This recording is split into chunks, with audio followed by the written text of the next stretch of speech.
Mga kalingap, sa dinami-dami ng lugar na aming nalipatan, ito na yata ang huli. Dahil sa wakas, malapit na ring matupad ang isa sa aming mga pangarap na magkaroon ng sarili naming bahay na magsisilbi naming tirahan. Marami man ang pagsubok ng buhay mo, kakayanin lahat ng mga ito. Mama Susan, salamat po sa lupa na sinabi nyo na patuyuan ng bahay dito sa lugar po na ito. Salamat po Kuya Bal sa pagtulong mo po sa aking mga anak na si DJ Franz at Daniela. Salamat po sa tulong mo na kahit hindi pa naman na nagagawa, alam kong matutulungan mo ang mga anak ko. Salamat po. Maraming salamat po sa Team Kalingap na sa pagtulong niya. Maraming salamat po sa Team Kalingap, lalong-lalo na si Kuya Bal, Ate Edna, Kuya Rab. Sana po marami pa po kayong matulungan na katulad ng aking manugang. Okay na po dito sa akin dahil nasusubaybayan ko siya malapit sa akin, na titingnan ko kung ano ang niya sa katawan niya, sa sakit niya. Nakikita ko anuman oras na ko siya, kita ko siya kung nagaling o hindi. Ito po mga kalingap, yung pong lupa na napundar po nila Mama Susan, ang lola po ni Daniela. Dito po sa lugar na to. Salamat po kay Kuya Bal kasi bumisita siya dito. Sabi niya dito na lang daw po magpapatayo ng bahay para malapit din po kala Mama Susan, dito po sa pamilya nila Lavi, para lagi silang may kasama po kapag aalis po ako, malapit sila sa pamilya, tapos pag may kasama kami sa bahay. Salamat po kay Mama Susan kasi binigyan niya po sa amin yung part dito sa lugar po na ito para mapatawian po ng bahay. Maraming salamat po Kuya Val. Maraming salamat po kala Mama Susan sa pagpapatira sa amin. Samahan niyo po ako mga kalingap. Puntahan natin si Lavi sa bundok po doon sa pinupuntahan namin. Nandun siya kasama si Ate Grace at sabihin natin sa kanya yung magandang balita galing kay Kuya Val. Malakad lang po tayo papunta doon kasi yung motor natin gamit ni Lavi nandun sa bundok. Medyo malayo-layo po yung pupuntahan natin, kaya exercise na din to. Sigurado matutuwa si Lavi sa mababalitaan niya kasi matagal po namin tong hinihintay. At ito po, malapit na po na mangyari. Salamat po kay Kuya Val. Ito yung school dito ng San Jose. At malayo pa po yung lalakarin ko, mga kalingap. Ito po yung tulay dito ng San Jose. Dito po kami naliligo minsan sa ilog na ito. Ito pong nadadaanan dito pag pupunta doon. Dito po sa lugar na to marami na pong mga natulungan dito, sila Kuya Val. Doon po sa unahan. Siyempre dyan po kala Ate Jonave. Yan sa mga iba pang na-vlog dito, kala Tatay Levi na pumanaw na din po, matagal na. At syempre sa lahat po ng mga tinulungan niya dito, kala Raymart, yung mga unang na-vlog nila Kalingap Rob, dito din po yan sa San Jose. Kaya marami po silang natulungan dito. Kaya ito po, ganito po kalayo yung lalakarin papunta sa bundok. Pero nawawala yung pagod ko mga kalingap. Hindi tayo napapagod ngayon maglakad kasi sa magandang balita na natanggap natin ngayong araw na ito.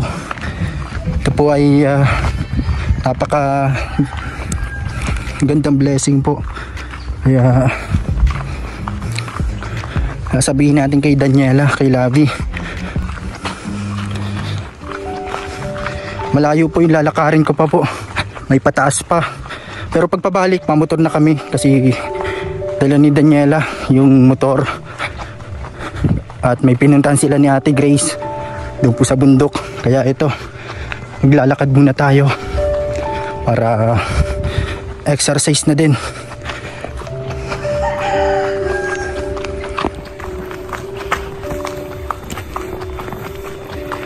Mas okay na to kasi para pawisan tayo, mas maganda sa kalusugan. Ito po, ang ganda mag-jogging dito paghapon no, kaya umaga.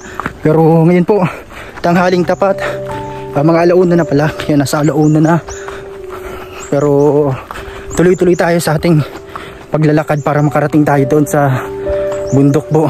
Paakyat po doon sa taas, medyo kailangan nating magbelo kasi pahod po doon sa unahan. Yan po, ganito kalayo yung minumutor namin pag nagpupunta po sa school ni Kisaya at doon sa lugar nila Ate Grace, kasi doon pa po yun sa sentro. Medyo malayo po sa lugar nila Mama Susan. Agad na po, paahon na yung pupuntahan natin doon po sa unahan at medyo malapit na din po yung lilikuan natin para doon sa bundok na aakyatin natin. Sana nandun pa sila Labi, pero makakasalubong naman natin yan dito sa kalsada kung pauwi na o babalik na sila. Exercise na din to. Yan po, paakyat. Yan, ganyan. Ganyan po ang dadaanan, paahon. Gandang pag-jogging to kasi kung mag-isa tayo, wala tayong tagahawak ng camera. Medyo nakakahingal pero kayang-kaya to. Mas okay na pagpawisan tayo dito.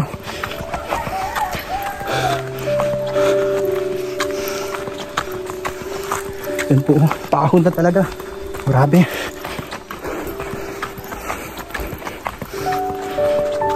Po, grabe. Yan po yung nilakad natin. Sobrang layo na po. Pero sulit naman ito. Kasi maganda yung sorpresa natin kay Labi. Hingal na po ako. Mas nakakahingal kapag nagsasalita, naglalakad, lalo na pagpaangat. Pero tuloy lang po. Ang mahalaga ay magkakabahay na tayo. Salamat po Kuya Bal. Pakit na naman po ulit. Yan. Ang daming packet dito at paahon, parang alon-alon po siya. Andun pa po sa unahan. Yun, may paalon pa ulit. Ay, grabe. Pero makakarating din tayo. Yan, sigurado masusurpresa si Labi sa ating babalita. Nagkalimutan na muna natin yung ano natin, nararamdaman na sakit. Pero ito yung magandang balita dito, mga kalingap. Salamat po. Salamat kay Kuya Val kasi matutupad na po mga kalingap yung isa sa mga pangarap ko po, magkaroon ng sariling bahay po para po sa pamilya ko, sa pamilya namin. Lalo na ngayon po sunod-sunod yung problema namin po na hindi ko alam kung paano malalagpasan, pero sa kabila po ng lahat, ito po, matutupad na rin po. Salamat kay Kuya Val. Hindi ko po na-explain kung anong pasasalamat ang masasabi ko. Kahit ano, simple lang po yung sinabi niya, pero malaking bagay na po yun. Lalo na nandito sila, dito kami sa pamilya namin, pamilya nila Labi, may kasama sila. Salamat po Kuya Bal. Doon po, yan, medyo nawala na tayo ng energy pero tuloy pa rin tayo. Saan kaya nilagay ni Labi yung motor? Ayun na yata. Labi!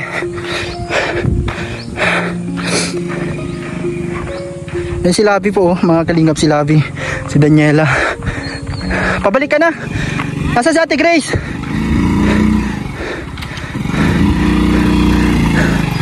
Nasa si Ate Grace? Nagpunta na doon? Yan po, Nagpunta doon si Labi. May sasabihin ako.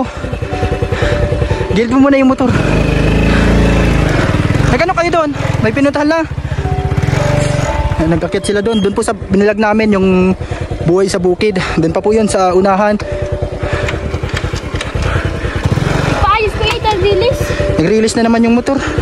Ano po, na-release na kasi ito. Motor na to. Magdadalawang taon na po ito. Hulugan po. Di pa tapos hulugan. Pero ngayon par sira-sira. Naglakad lang ako. Ano yan, exercise? Bakit? Layo pati ng nilakad ko. Bakit nga ni? May sasabihin nga ako sa iyo, baka magulat ka. Ano? Baka mahimatay ka sa sasabihin ko. Ano nga ni? May balita ako sa iyo. Bakit ka? Ano sabi mo? Ano, nagpunta si Kuya Bal. Tapos? Wala ka daw. Oh. Hinahanap ka daw kung nasaan ka daw nagpunta. Saan ako? Nagpunok kasi ako. Oh, sinabi ko na Nakapagsabi nga doon na nagpunta nga ni daw. nagpunta. Ano daw? Sabi ni Kuya Balabi ng hindi ko alam kung paano ko sasabihin, Labi, kasi nahihingal ako. Nagalit si Kuya Bal. Ano kasi, wala ka daw doon, bakit wala ka? Tapos sinabi mo nagpabundok ako maganda. Hindi ko na nga nasabi kasi hindi man nga tinututok sa akin ni Kuya Bal ng camera kay Mama Susan man. Tapos? Hindi ko lagad na isabi. Nagalit si Kuya Bal na bakit wala ka doon. Tapos ano? Yan na, nag-alis na. Naghatid lang nagtingin lang doon. Tapos? Nahanap ka nga. Bakit ako hinahanap? Ako maganda. Dapat nga nandun ka daw. Bakit mo nakong darang cellphone? Ayun nga. Hindi man. Nagpunta si Kuya Balabi. Tapos sabi niya na Ay, sus ka subag. Sabi mo muna. Papatuyuan daw tayo ng bahay doon. Saan? Doon daw sa kala Mama Susan, doon sa lupa na binigay ni Mama Susan. Talaga? Oo, sabi niya kahit ano lang, simple lang daw, light materials, half body daw ng semento yung kalahati, yung maipon ng materyales. Basta may sadiri lang kitang harong. Sobrang saya ko kasi matutupad na yung yung matagal ko ng pangarap na magkakaroon tayo ng ng sariling bahay natin. Kaya thank you, Kuya Bal. Maraming salamat din, Kuya Bal, kasi pumayag po kayo na dito lang din sa katabi ng na mapabahayan kami dito lang po sa malapit kila Mama, para din po kung wala kami kasama, may makakasama kami. Ganyan, may sakit si Franz, may kasama akong magtutulong-tulong. Tapos kung wala si Franz, ayun, maraming salamat po sa inyo. Marami man ang pagsubok ng buhay mo, kakayanin lahat ng mga ito. Laging tatandaan, di ka nag-iisa. Nandyan ang mga kalingap, laging nakasuporta. Yan, kaya ito, naglakad din tayo dito, papunta dito para maibalita kay Labi na ito na po, malapit na yung matupad yung pangarap namin. Salamat po kay Kuya Bal sa mga kasamang K-Boys. Yan po, si Labi, pinuntahan natin dito, sobrang layo po nung pinuntahan niya, dun po. So, salamat po Kuya Bal sa lahat ng tulong po ninyo sa amin, sa pagbisita, sa pangungumusta sa akin. Yan, kasi ikaw po yung hindi nakakalimot na bumisita. Yan po. At kasama yung mga VSM boys. Yan, salamat po. Pupunta na din po kami doon. Si Labi na muna yung magdadrive kasi napagod tayo. Okay po. Yan, sana po i-share nyo po ang vlogs natin. At huwag nyo pong i-skip ang ads. Malaking bagay po yan sa aming channel. Bye-bye po. God bless. Bye po. Lahat ng mga ito, laging tatandaan.